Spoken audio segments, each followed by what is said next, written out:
Thanks, Craig. Good morning, everybody. How we doing? Good morning. There's a lot more of you than just said stuff. That's fine. We'll get there. We'll all get there together. It's cold. It's cold outside. It's too cold. You got to warm up. Nothing gets me going along a topic than knowing what kids have to say about it. We asked a couple kids last weekend what their question is about God. In all of our environments for kids last week, and we gave them sheets of paper, asked them to just put forward, what do you think about when you think about God? Because we all have questions, no matter who you are, no matter where you are, we think about God. Is God real? Is God active? Is God good? All of these are very normal questions. So I just want to share with you a couple of things that kids said about God. I won't get through all of these, but is that all right? We got some time? Yeah, okay. Here's the first question. How was God created? That's the first question. How was God created? That's it. What do you think, guys? A good question? Yeah. We're not going to analyze every kid's question. They're all good questions. But that's a good question. The next one is, how old is God? That's a good question too. Anybody know? Good. So, all right. We're in the right place. Here's another question. This is a great question. Is God the same thing as Jesus? How many of us have ever had that question before? I've had that question. You've had that question. Is God the same thing as Jesus? I love that. How about this one? This is kind of deep. Is God everything, anything, and everywhere? I know you want to go home and cry in your existential pillow right now because you're like, that was like a fourth grader asked this question. Is God anything, everything, everywhere? Just incredible. Lest you think that our kids here are geniuses and way too deep for you, here's the next question. Does God know Taylor Swift? What does God eat? Someone said souls, and that's not true. That is not true. I love that. We were kicking this around. I left this Taylor Swift one on my desk this week, and everybody who came in and out of my office looked at it and says, does God know Taylor Swift? And everyone's like, well, better question is, does Taylor Swift know God? Right? That's the better question. We've got questions about God. Kids aren't the only ones who have questions about God. Over the past couple of weeks, y'all have sent in roughly 45, 50 questions of your own from the text line that we set up not too long ago for this series. And I want to say thank you for asking questions, those of you who did. This was not a trick to get your info. It was just a way to give an open dialogue for us to hear, what are the questions that we have out there. And I actually spent the past couple of days with Brad Herndon, one of our other lead pastors who's helped me with this project. We went through and we categorized all of these questions because they often fell along the same lines. And we put them into roughly 6 categories. Well, 6 categories specifically, but they roughly fell into these categories. Here's what you asked, Heartland, over the past couple of weeks. Here's one. Is God happy or angry? But far and away, this was one of the most popular questions that was asked about God. Is God happy or is God joyful? Or how do I know if God's happy? Or how does God express his happiness? But most often than not, we took the negative side of this. Is God vengeful? Is God angry? Is he mean? Is he judging us right now? A lot of us are wondering about, is God happy or angry? How about this one? Is God the only God? This is a great question. This is a really good question. Is God the only God? We live in a world where there's so many options. I mean, who are we to say that there's only one right option out of all the options? We got a lot of questions about this. Here's another question that started showing up interestingly when the attack on Israel happened. This was a question that flooded us the next week. Is Jesus coming back? Now, this is a question that I've had in my own life. I'll tell you a little bit more about this as we go through today's talk, but that's a great question. Is Jesus coming back? A lot of people have questions about this. A lot of people are curious about what does it even look like? What does it mean? How's it going to go? How about this one? Is God active? This was asked so many times, and as being the guy who actually preached the message on this question, and then having 12 more people ask the question, I felt like I didn't do a good job the first time that I talked about this. There's an archive, I do address that.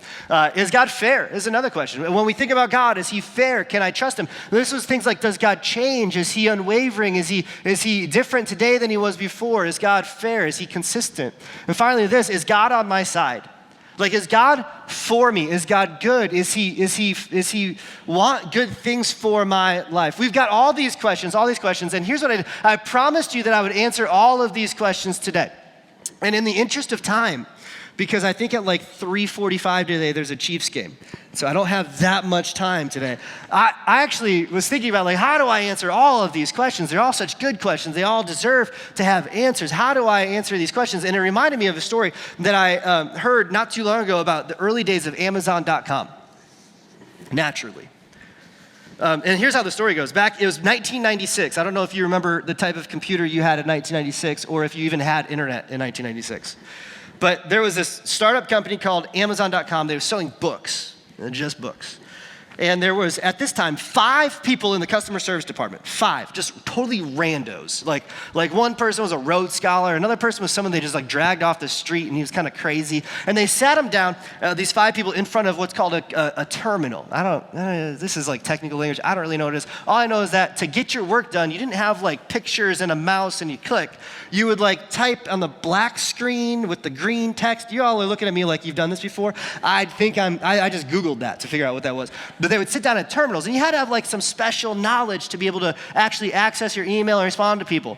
And there was 5 people who were handling the entire customer service for Amazon.com. The 6th person in 1996 was this woman named Colleen. She was hired to whip this department into shape. She was there for approximately 20 days before Jeff Bezos did his first national interview. It was with a publication, the Wall Street Journal. They did this whole thing on Amazon.com and this disruption coming to the book industry. And Colleen noticed immediately once that article hit the papers, usage of Amazon.com like quadrupled overnight. But it was all these people who didn't know how to use the internet who were coming to Amazon.com. And they flooded the customer service line with all of these questions. And these 5 people were buried under a mountain of questions, stupid questions, things she said like people would email us at Amazon thinking the entire internet was connected, and they'd have problems with their Hotmail accounts, which if you're still on Hotmail, bless you. They'd have problems with Hotmail, and they'd say, hey, Hotmail's down, can you help? And they'd have to reply and say, we sell books. That's a different website. One person sent in and said, your website stops at the bottom of my monitor. And they had to explain to the person via email, there's a scroll bar on the right side. It's very narrow if you click the down arrow. Like these are the problems of 1996, everybody. Like this is what it was. It became very clear to Colleen that she was going to have to 100x her department to be able to handle all of the questions that were coming in at this moment. And so, to her credit, incredible executive, she 100x'd her department. She went around to all temp agencies, she got a bunch of temps, and she brought them all in, she gave them all terminals, and she sat them all down.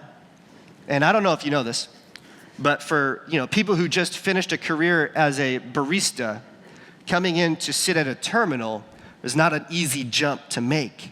And it became obvious to Colleen that this was not gonna work until she got some serious help. There were too many questions piling up for her. And so she did what anyone in a company would do. She went to her bosses.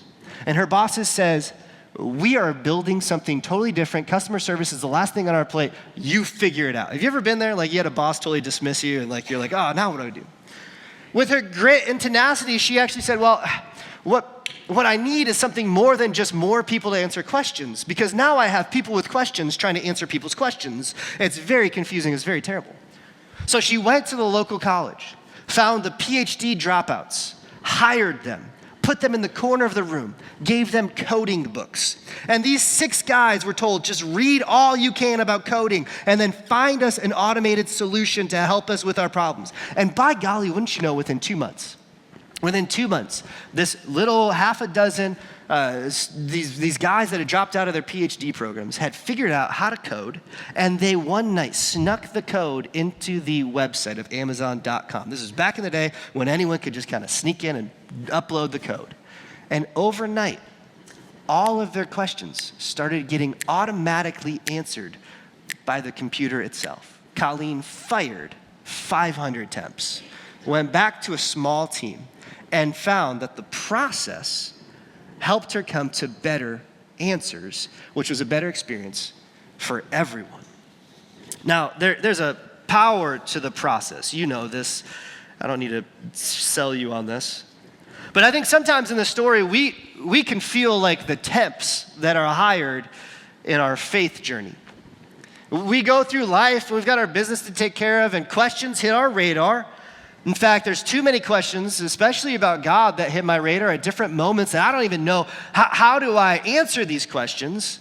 Honestly, I'm not confident to do that because I don't know how to use the command line technology that's in front of me. I've got 2023 questions and 1996 technology. That's how I feel sometimes in life. I wonder if you feel sometimes in life that you've got too many questions about God that you don't even know where to start, how you would solve it. And today what I want to do is to actually just help us today discover the time-tested process for seeking to understand God. And that's all I want to do today. I want to help you understand the time-tested process for seeking to understand about God. I think that every single one of us can walk out of this room today and know how we would answer the questions that we have about God. That's a big claim, money back guarantee, all right? Here's what we have. I want you to actually imagine the questions that you have about God as I'm talking, and I want you to start working them over. And then here's what I want to do. I want to invite you back on Wednesday night to our last midweek of this session, where Brad on Wednesday told everybody that they should come today because I would be answering all of their questions. And today I'm telling you I'm going to help you have a process to answer all of your questions, and then come back on Wednesday, Brad's going to answer all of your questions. I'll be there too. We're going to have a lot of fun, and it's going to be a way for us to check your work, not necessarily just give you the answers. Because how many people know this? You can get the right answer with the wrong process, and it's the wrong answer.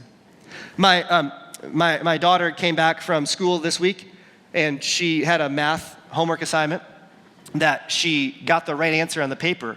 But when the teacher asked her to show her work, she missed a step, and the teacher counted the entire thing wrong. And my daughter, being justice-minded like her mom, she was like, this is an outrage. I deserve the points. I got it right. And she talked to her teacher. She said, why did I get this wrong? Why did you mark me off? I got the right answer. And the teacher said this is very, very, very wise. She said, well, you got the right answer to what is a very easy question. This question you should be able to do in your head, which you did, but I need to know that you know the steps to take to help solve the question.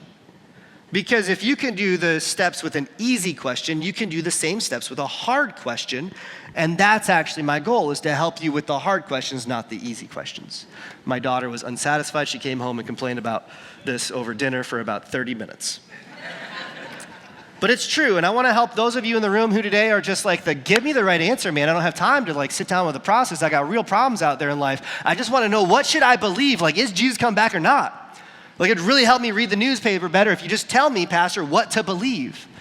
And listen, I love that, there are things that we can know about God, but that this is also a type of church that celebrates the fact that God meets us along the journey, not just at the destination. And our goal as a church is to help you find the joy of discovering what God is saying to you personally in your life. So if you're like just give me the answers, dude, I've been there. But I want to help you know that this is going to be better for us in the long run. This is a game that God designed for us to win. God wants to be found. God wants to be known. In fact, I want to say it this way. God invites us to seek answers and find much, much more. God actually has designed this world that we can know who he is and understand what he is like. This is Proverbs chapter 2, verses 3-5 says this. This is God speaking to us. He says, tune your ears to wisdom. Concentrate with your mind on understanding. Cry out with your voice for insight. Ask for understanding.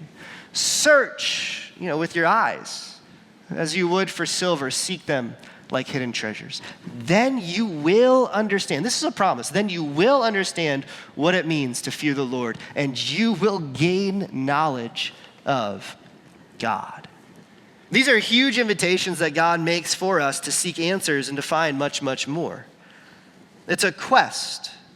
And that's what all of our questions do. They put us on a quest for God.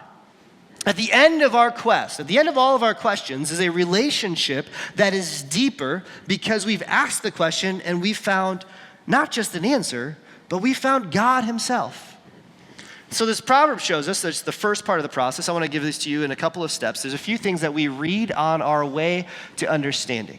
A few things that we read on our way to understanding. And if you're not a reader, I don't believe you. The first two things are not necessarily words. Here's a first step in this process. What proverb teaches us is that we have to learn how to read my mind. Read my mind. Now, this sounds like a condescending statement that you would say to a toddler who's throwing a fit and you just want them to speak. How many times my kids, as they've been growing up, I've said, I can't read your mind, you have to use words, right? We say this to other people. Maybe you've had a fight with your spouse. I don't know how you guys fight in your house. I don't fight with Kristen this way, but some of you guys are really brutal about it. And you're like, I can't read your mind, tell me, right? Like you got all these things that you just shout at each other. It's like, just get it out of your head and then we can talk about it. I actually think we're not good at reading other people's minds. I actually think we're not even good at reading our own minds. Step one of actually learning what God is like starts right here with us deciding that I need to pay attention to the mind that I have and understand a couple of elements to all the questions that I have. Now, here's the first. I want to give you 3 questions to help you read your own mind. And the first is very simple. What's my question? You ever try to talk out something with someone and you're like out of your depths, you don't even know how to ask the question? I hosted a few podcasts over the past couple of years, and the worst compliment I've ever gotten in my life came when I was hosting a podcast with an 85-year-old pastor. It's kind of a legendary guy, and I didn't know the questions I was asking him. I didn't know how to ask some of these questions, and so I would ramble on like 6 questions in one. And I remember about halfway through the interview, he looked up over his screen, and he looked at me, and he said, Dan, you have the spiritual gift of asking many questions all at once. And I was like, shoot, I'm really bad at this, aren't I? Sometimes we just need to take a moment and get clear on what exactly is the question that I'm asking in the first place. Have you done the work in your mind to even ask, like, what am I even asking for? What do I want knowledge about? What am I even curious about? The second question is, why is this important to me? Like, what's behind the question that I'm asking? What difference does this question make in your own life? Like, why is this an important thing? And finally, what would change in you if you were able to get an answer to your question? Sometimes we have really stupid questions, don't we? Once I heard a kid ask me this question. Was the apple that Eve ate in the garden a red apple or a green apple? When God made frogs, did he mess up and then fix it mid-adolescence? You'll get there. Like, we just have some of these like really interesting for long car ride questions that have no bearing in the world. Like, it doesn't change anything. You're just curious. That's great. Save those questions for when you've got nothing else to do. But if there's something loaded in your heart and in your mind about God that would change a lot for you, you owe it to yourself to ask these questions. You see, clear and specific questions help us get clear and specific answers. Clear and specific questions help us get clear and specific answers. This is exactly what the psalmist experienced in Psalm 34. The psalmist said, I prayed to the Lord and he answered me. He freed me from all my fears. Just from this one verse, you can kind of get a sense of what was so important to this psalmist. There was something terrifying, anxiety-inducing about them. They brought the questions and the concerns to God, and God met this person in the midst of prayer. And that's one of the things we do when we read our mind. Sometimes we don't even know what our mind is, and so we got to go to God in prayer and say, God, I don't even know what's got me all bothered. But I think you have a way, God, of understanding me, so would you help me sort out my own thinking so that I can know what I'm even asking you about who you are.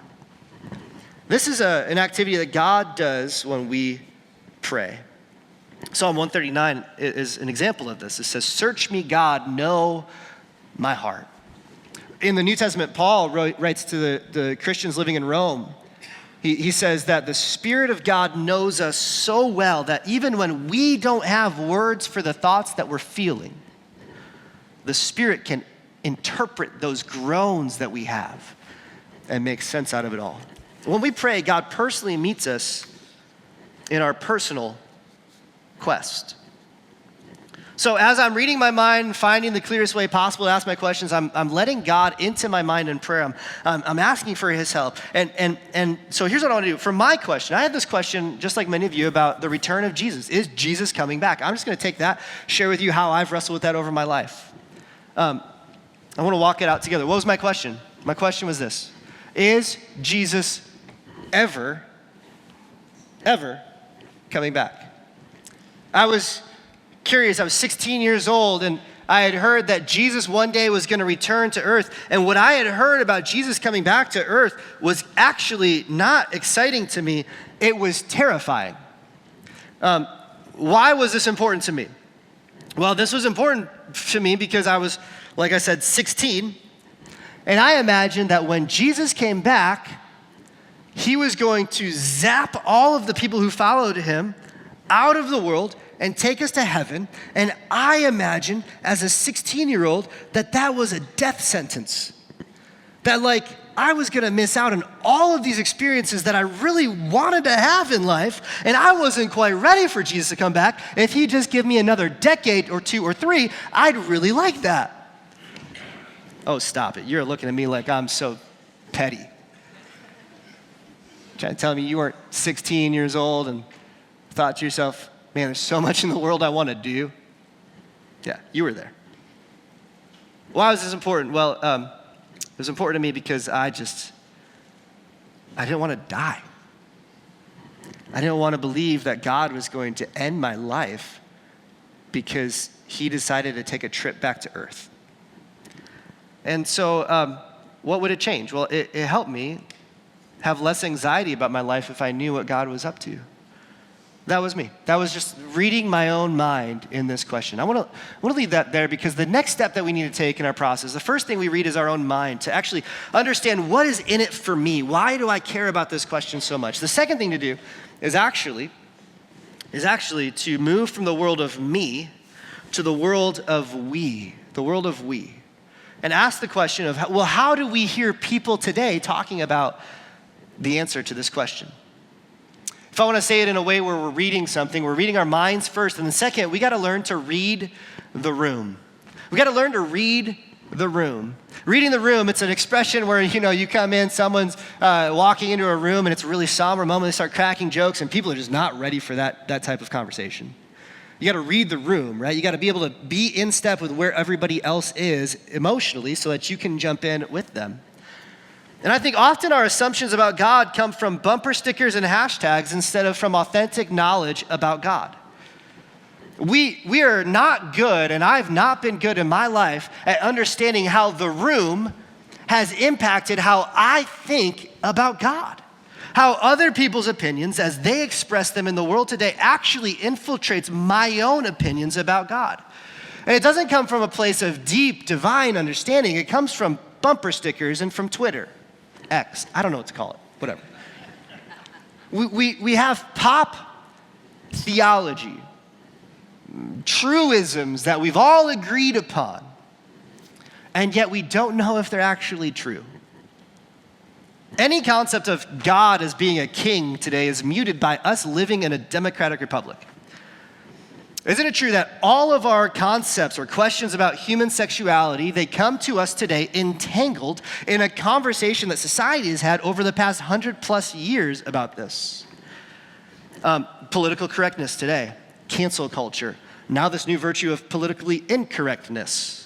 All of it plant their seeds in the garden of our minds. And before we know it, we can't tell what are the seeds that God's planted and the seeds that the culture has planted in us. And everything's being mixed together and we're left to go, I think all of this is good.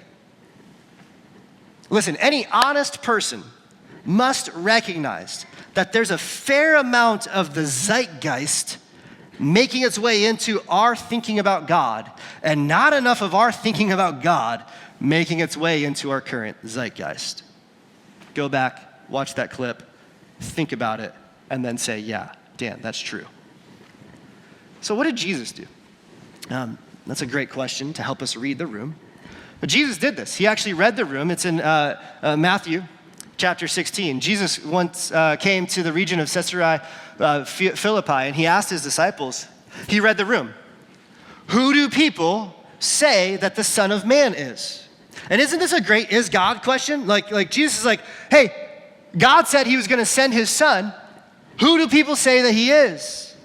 And what I love about this is that Jesus takes a moment to actually take the temperature of what's out there in the world. He's reading his own Google reviews and trying to get a sense of what are people saying in the comment section. And not only does Jesus ask this, but his disciples have an answer. They come preloaded. Why? Because they also are spending their time looking around, wondering what people are saying. They're curious, they're invested, they're a part of the same culture that Jesus is. And they say, well, some say John the Baptist, some say Elijah, others say Jeremiah or one of the other prophets. This feels like all the candidates running for Republican nominee next year. They're like, well, there's all these options. I don't know, it could be any of them. And it's really interesting to me that they actually have thought about this. And I think for us, one of the lessons in this process is that it's good for us to have our ear to the ground of how we're being influenced by the opinions of other people, specifically around things of God. I really don't care the breakdown of the Miami 4-3 defense. We could nerd out on that all day long. If you bring that up in conversation, I'm tuning out. But you bring up some sort of idea you have about God. Even if I don't respond to you, I'm listening because I'm curious. What are we thinking about as a society? Because the room influences the answers to my questions. And this is what happens. Jesus says to Peter, well, okay, that's what the room says. What do you think? What do you think? And here's what Peter says. He says, you, Jesus, are the Messiah, the Son of the living God. And Jesus replied, you're blessed, Simon, son of John, because my Father in heaven has revealed this to you. You did not learn this from any human being. The right answer, Peter, even though the wider world is missing the point. And see, what we learned from Jesus is that a lot of the pop ideas about God in the world are just simply speculation. But there are specifics that we can hang our hat on. Jesus says this, don't settle for speculation when God has been specific. One of the ways that we get to specificity is by listening to the speculation all around us. Is Jesus the Son of God? Well, he specifically says so. Paul in Acts 17 does the same thing with the philosophers of the day. They've got all their altars to unknown gods, and their gods, and there's one that catches Paul's eye, the one that maybe they missed. And Paul walks into their pantheon and he says, let me read the room for a moment. There's a God here that you don't know who he is. Let me tell you all about him, because his name is Jesus. And the point of Paul being able to read the room is that day people actually had their lives changed because Paul was willing to give an answer that was specific and true. So Dan, how did you do this when you were wrestling through, is Jesus coming back? How did you read the room in this question you had about, is Jesus returning? Well, I was 16 at the time. The World Trade Centers had just fallen. 9/11 had just happened. We were invading Iraq. A lot in the world was anxious. You remember this. You used to be able to walk right up to the airport gate, and then all of a sudden, the airport shut down and closed up. And a kid who grew up a mile from O'Hare Airport was freaked out because everything was changing. Everything was new, and it felt like the world that I had lived in was going to have a very clear before event and after event. And it's proved to be true. Life before 9/11 was very different than life after. And in the midst of the upheaval and the turmoil and the curiosity and the questioning, in my family, there were these books that were being read. I don't hate these books if you take them for what they are, but there were these books that were designed to flesh out the idea of what it would be like for Jesus to come back. And let me just tell you something. Part of my expression, if you got young kids, close your ears, but they scared the hell out of everybody. You know what I mean by that? I don't mean that pejoratively. I mean they literally freaked us all out. They were designed to help us lean into the goodness of God. And what they ended up doing was giving kids nightmares, myself included. The room was obsessed with us being able to know exactly who was going to trigger the events that would bring Jesus back. And I gotta tell you, I was terrified. It was scary. But it was the influences that brought this to light for me. I don't know, what is your question that you're wrestling through right now? Is God good? Is God active? Is God living? What have you heard other people tell you about it, and what would that influence in your thinking? So how do we move past your mind and then the room? Well, obviously the third thing is this. I want you to know this. At some point, you have to crack the book. You got to read the book. This feels like a good moment. Just take a pause in the message and just have you look at the person next to you and say, dude, you got to crack open the book. Go ahead, just for a second. Just wake him up. Just kind of nudge him. You got to crack open the book. I know, this feels like, oh, I'm coming to church and I'm going to get a homework assignment. No, you got to read the book. Peter, who is the guy that got the answer right, he once wrote this to first generation followers of Jesus in his second letter to these people. He says this, that by God's divine power, he has given us everything we need for living a godly life. Like, we are equipped and we're resourced. We have what we need. We've received all of this by coming to know him, the one who called us to himself by means of his marvelous glory and his excellence. Another follower of Jesus in the first century was a guy named Paul. He was also an eyewitness to Jesus. He had experience with Jesus. He says this, he says to a younger guy, he says, all scripture is breathed, inspired by God. It's useful to teach us what is true and to make us, what is true. I'm sorry, I've learned this in a different language. All scripture is inspired by God. It's useful to teach us what is true and to make us realize what's wrong in our lives. It corrects us when we are wrong, teaches us to do what is right. God uses it to prepare and equip his people to do every good work. This is a special book. I feel like I want to just say that one more time. This is a special book. But it doesn't take special powers to understand it. And that's really good news. Some of the manuals that you use at your jobs, I can't read. But all of us have access to understanding what God has said through this book, if we know what this book is. I don't want to take a long time. There are literally millions of books written about what this book is. But if I could just summarize it in one paragraph, the best way to understand the Bible is that it is a library. It is a collection of ancient writings that are made up of history and wisdom and poetry and prophecy and reports about Jesus' life and letters that were written to ancient people with real lives and real questions. These were letters and history and poetry that were intended to stir our hearts towards knowing God. The writing of scriptures were intended to move the people that they were written to. And so listen, the Bible was not necessarily written to people living in Johnson County, Kansas. Actually, I would think that not one of the writers of the Bible had us in mind at all, nor did they conceive of our continent when this was written down.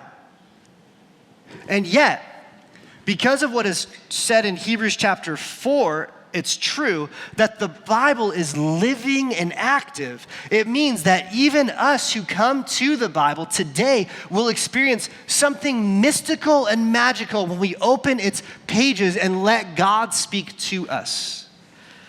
And even if you don't know everything there is to know about the world of the Bible or the people that this was written to, enough has been preserved about Jesus to help us live godly lives and actually experience the joy of Jesus.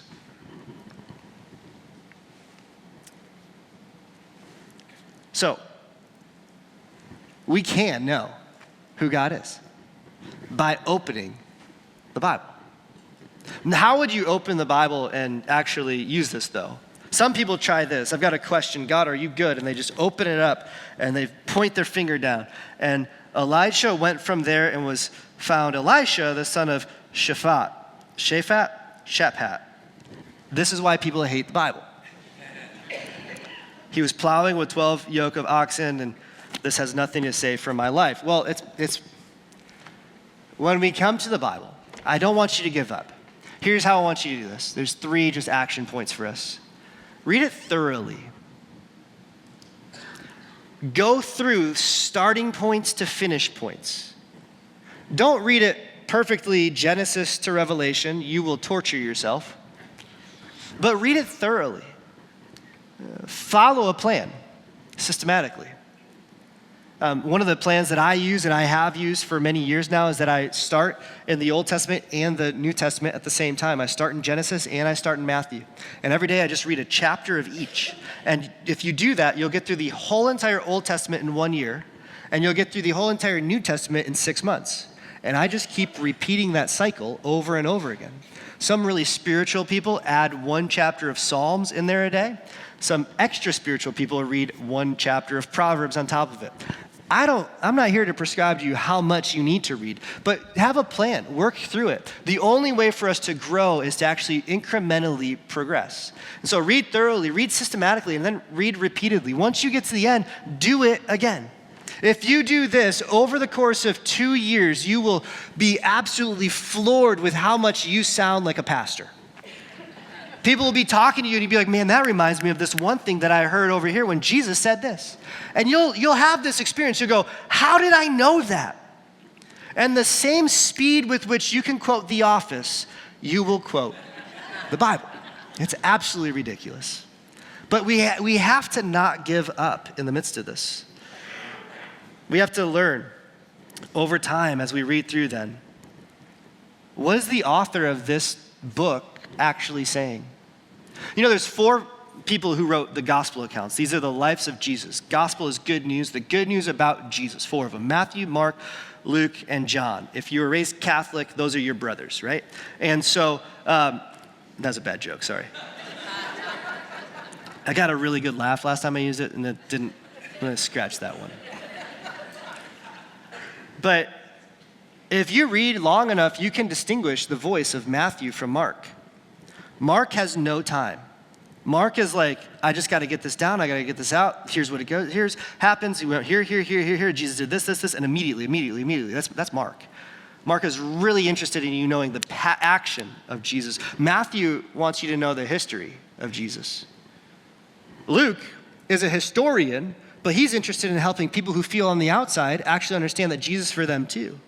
And John is this totally other guy. He's like this. He's called the one whom Jesus loves in his own writing. That is arrogant, if you're asking me. But he's so loved by Jesus, and so he's got this relationship with Jesus that's so different and so insightful and so unique that he includes stuff that's totally different than the rest of them. You read the Bible just repetitively, you will learn the voices of each one of these authors. And that's really important for us.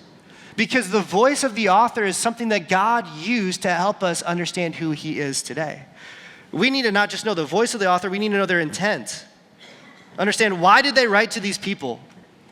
We learn to ask, what was the author trying to tell this group of people? What did it mean to them? And that's really important because the Bible does not mean today what it did not mean back then. When Jesus said his famous phrase, "You are a city on a hill," he was not talking about Washington, D.C. We have to ask ourselves, what did Jesus mean back then with this? And then what could it mean for us today? We have to understand what did this mean? And I believe that 95% of the Bible was instantly recognizable as what it meant to the people who it was first written to. Through 2,000 years, we have a little bit of work to do to understand it. So here's what I want to say. It's not wrong to jump onto Google and to ask what the Bible says about X topic or Y topic. That is not, I do not want to discourage you from jumping on and asking questions about God. But just please, for the love of your soul, would you please follow that up with an email to me or to one of our pastors or to a pastor that you personally know who is invested in your life, lest you become guilty and a victim of theological WebMD syndrome. Do you know what I'm talking about? You ever have like a symptom and you Google it and then you're dying? I was training for the half marathon and I had some knee pain and I went on runners' blogs and stuff and I was ready to have surgery. And then I talked to my friends who were here running, and they actually run, and they were like, dude, you just need to stretch. True story. And I would love for us to be the type of people who are curious enough to find answers, even if it means going online and trying to find what's been written. But y'all, the first page of Google for religious things is kind of roulette for us.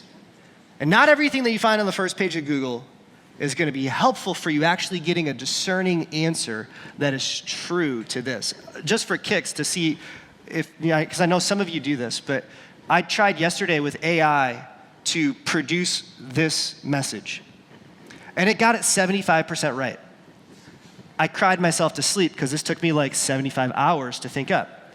In 6 seconds, it was done.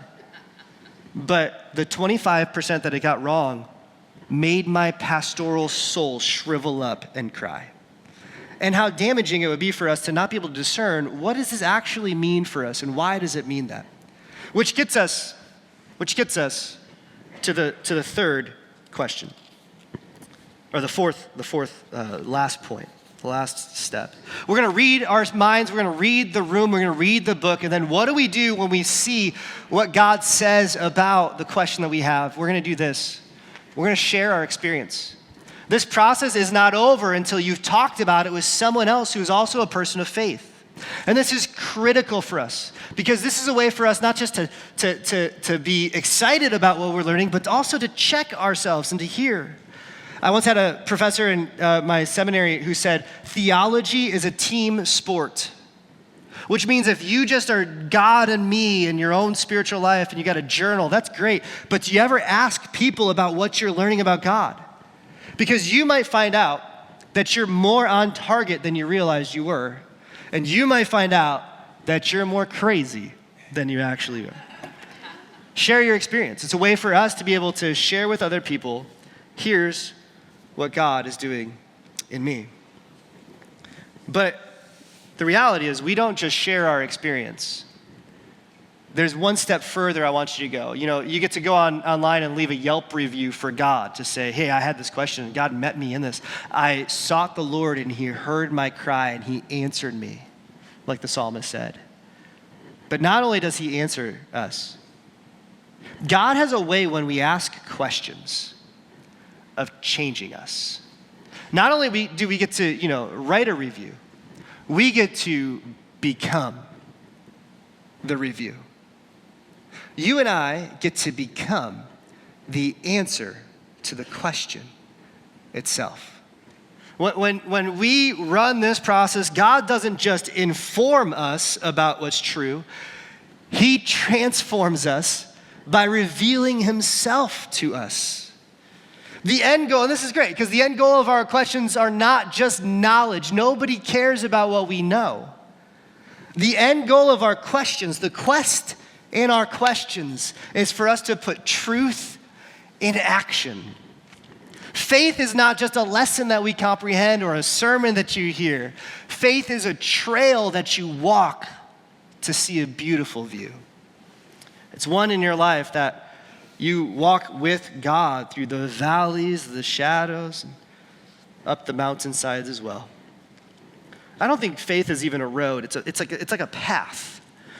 It's like a path where the signposts have been so weathered by the storms of life. They've been up for so long you can barely make out what they say.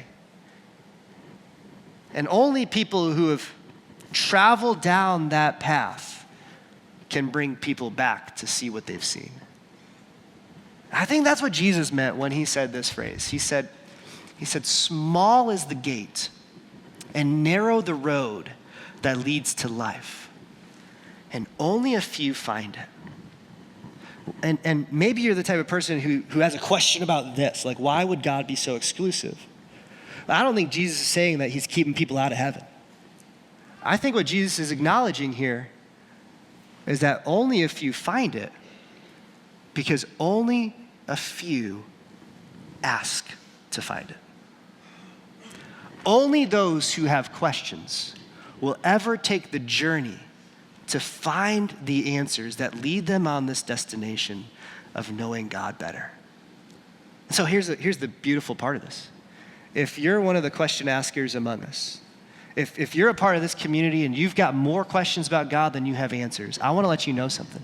The more that I've studied God, the more questions I have now than answers to. 2 degrees, thousands of dollars into education, I have more questions about God today than I do answers. And that's because God is an ocean. And you and I are like little kids who can play in the waves. And if we ever were to keep moving out into the ocean, we'd find that it is so deep in ways that depth was never conceivable to us.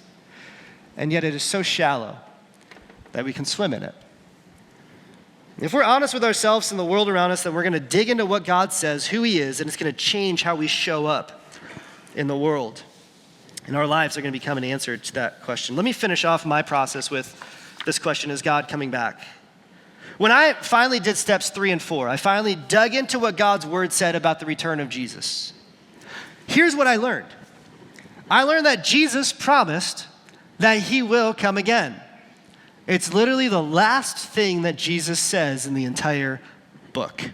Had to read to the last page to get an answer to that question. I learned that the book that it's written in, it's a book called Revelation, is a specific type of writing.